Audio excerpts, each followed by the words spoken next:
تو دیکھیں کوئی بھی چیز اس کے ثبوت کے لیے اصل میں دلیل ضروری ہے، یا قرآن سے یا حدیث سے یا اجماع امت سے۔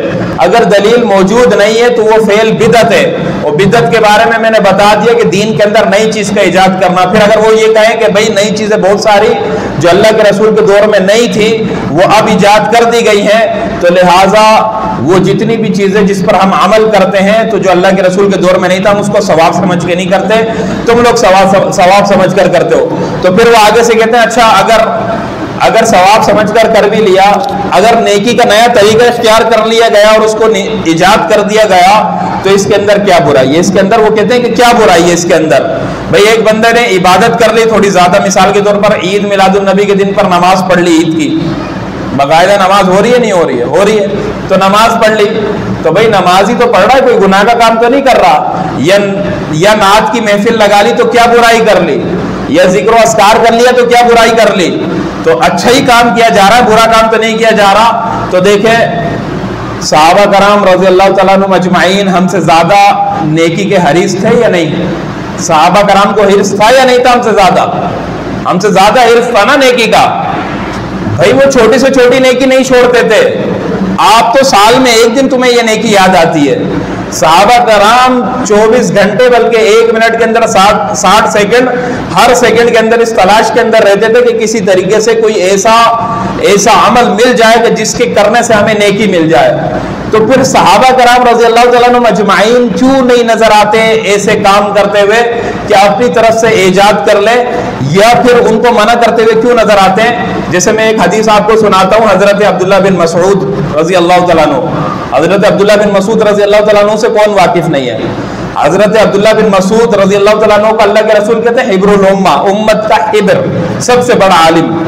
ہاں، اللہ کے رسول کی خدمت کے اندر سب سے زیادہ رہنے والا عبداللہ بن مسعود، 10ویں یا 20ویں نمبر کے اوپر مسلمان ہونے والا عبداللہ بن مسعود۔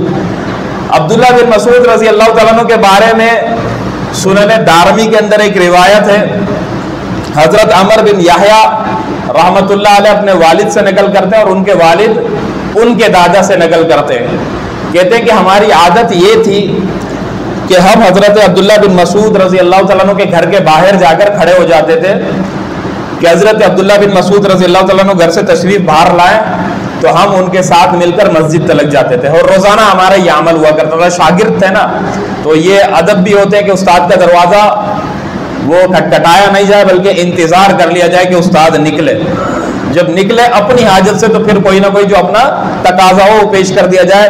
یہی ادب اللہ تبارک و تعالیٰ نے قرآن پاک کے اندر سورہ حجرات کے اندر بھی بتایا ہے کہ حضور اکرم صلی اللہ علیہ وسلم کے لیے کہ اس ادب کو ملحوظ خاطر رکھا جائے۔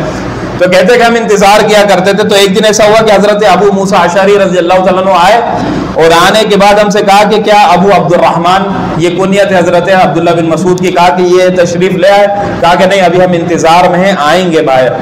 تو کہتے ہیں کہ وہ بھی انتظار میں ہو گئے، تو حضرت عبداللہ بن مسعود جیسے گھر سے باہر تشریف لے آئے تو حضرت ابو موسیٰ اشعری رضی اللہ تعالیٰ عنہ نے فرمایا کہ آج میں نے مسجد کے اندر ایک عجیب چیز دیکھی۔ کہا کہ کیا دیکھا آپ نے؟ کہا کہ میں نے دیکھا کہ چند لوگ نماز کے انتظار کے اندر بیٹھے اور ان کے سامنے کنکر پڑے ہوئے اور حلقے لگا کر بیٹھے ہوئے، اور ان ہر حلقوں میں ایک شیخ بیٹھا ہوتا ہے اور وہ کہتا ہے کہ کبروا میاتن فیکبرون، حللوا میاتن فیحللون، سبحوا میاتن فیسبحون، کہ وہ کہتا ہے کہ بھائی 100 بار تکبیر پڑھو، اللہ اکبر اللہ اکبر، 100 بار پڑھو، تو سب 100 بار پڑھتے ہیں، وہ کنکر کے اوپر گنتے ہیں۔ پھر کہتا ہے کہ بھائی تحلیل مطلب لا حول ولا قوت یا لا الہ الا اللہ یہ پڑھو 100 بار، تو سب 100 بار پڑھتے ہیں۔ پھر کہتا ہے کہ سبحوا، یعنی اللہ تبارک و تعالیٰ کی تسبیح بیان کرو، تو سب کہتے ہیں سبحان اللہ سبحان اللہ سبحان اللہ 100 بار۔ تو حضرت عبداللہ بن مسعود نے فرمایا کہ آپ نے کیا کہا ان سے؟ کہا کہ میں نے حضرت آپ کا انتظار کیا، آپ کی رائے کا، کہ میں دیکھوں آپ کیا کہتے ہیں۔ دیکھیں وہی والی بات کہ عبادات کے اندر اصل کیا ہے؟ توقیف ہے۔ حضرت ابو موسیٰ اشعری رضی اللہ تعالیٰ عنہ صحابی رسول ہیں، لیکن اتنے بڑے عالم نہیں ہیں جتنے بڑے عالم حضرت عبداللہ بن مسعود ہیں۔ عبداللہ بن مسعود وقت کے مجتہد بھی ہیں، فقیہ بھی ہیں، مفتی اعظم بھی ہیں۔ کہا کہ بھائی مفتی اعظم سے پوچھو کہ وہ کیا کہتے ہیں۔ تو کہا کہ میں آپ کی رائے کا انتظار کر رہا تھا کہ آپ کیا کہتے ہیں. تو فرمایا حضرت عبداللہ بن مسعود نے کہ کہا ان سے تم کہتے کہ بھائی اپنے گناہ گنو, اللہ تبارک و تعالیٰ تمہاری نیکیوں کو ضائع نہیں کرے گا. نیکیوں کی فکر کیوں کرتے ہو, نیکیوں کی فکر کیوں کرتے ہو, گناہ گنو, نیکیاں تمہاری بالکل اللہ کے پاس محفوظ ہیں, بالکل وہ محفوظ ہے, ان کو گننے کی ضرورت نہیں ہے, اپنے گناہ گنو. تو پھر کہتے کہ چلو میرے ساتھ. تو آنے کے بعد مسجد میں دیکھا کہ وہ اسی طریقے سے بیٹھے تھے. تو فرمایا کہ تم کیا کر رہے ہو؟ کہا کہ حضرت ہم یہ عمل کر رہے ہیں, آپ دیکھ رہے ہیں. تو حضرت عبداللہ بن مسعود رضی اللہ تعالیٰ عنہ نے فرمایا کہ یہ جو تم عمل کر رہے ہو اس کا کوئی ثبوت ہے تمہارے پاس؟ کہا نہیں ثبوت تو نہیں ہے, بس ہم نے کہا کہ نیکی کا کام ہے لہٰذا ہم کر رہے ہیں. تو حضرت عبداللہ بن مسعود نے کہا کہ اے امت محمدیہ تمہارا ستیہ ناس ہو, اے امت محمدیہ تمہارا ستیہ ناس ہو, تم تباہی کی طرف بڑی تیزی سے بڑھ رہے ہو, کیونکہ ابھی اللہ کے رسول کے صحابہ کی جماعت تمہارے درمیان میں موجود ہے, اور یہ اللہ کے رسول کے کپڑے ابھی تک بوسیدہ نہیں ہوئے, اور یہ اللہ کے رسول کے برتن ابھی تک ٹوٹے نہیں ہیں, اور تم نے ابھی سے دین کے اندر جو ہے نئی نئی چیزیں ایجاد کر لی.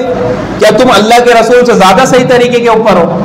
کہا کہ کیا تم اللہ کے رسول سے زیادہ صحیح طریقے کے اوپر ہو, یا پھر تم نے گمراہی کا ایک نیا دروازہ کھول لیا؟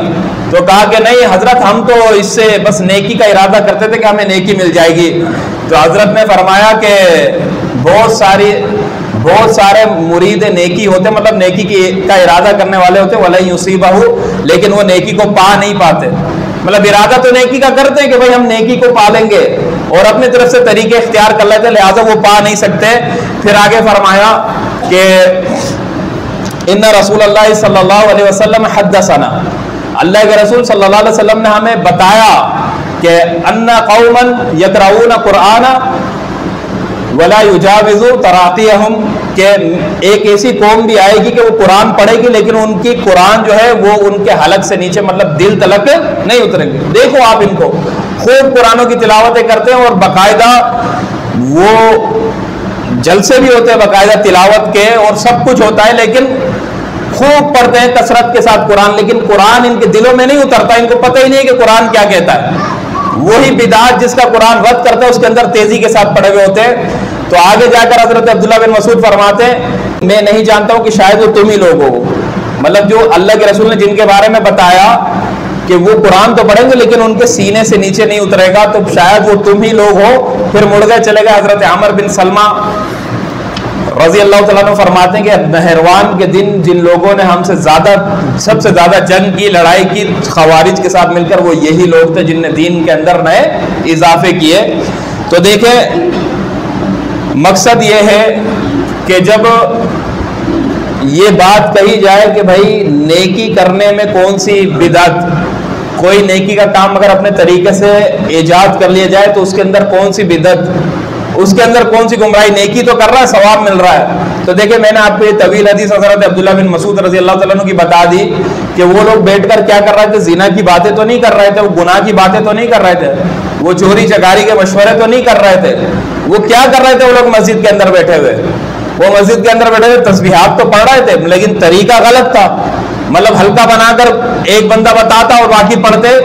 تو لہٰذا یہ طریقہ حضرت عبداللہ بن مسعود نے دیکھا کہ یہ طریقہ صحیح نہیں ہے, اللہ کے رسول سے ثابت نہیں ہے, لہٰذا بدعت ہے, تو یہ رد ہے, لہٰذا اس کے اوپر عمل نہیں کیا جائے گا.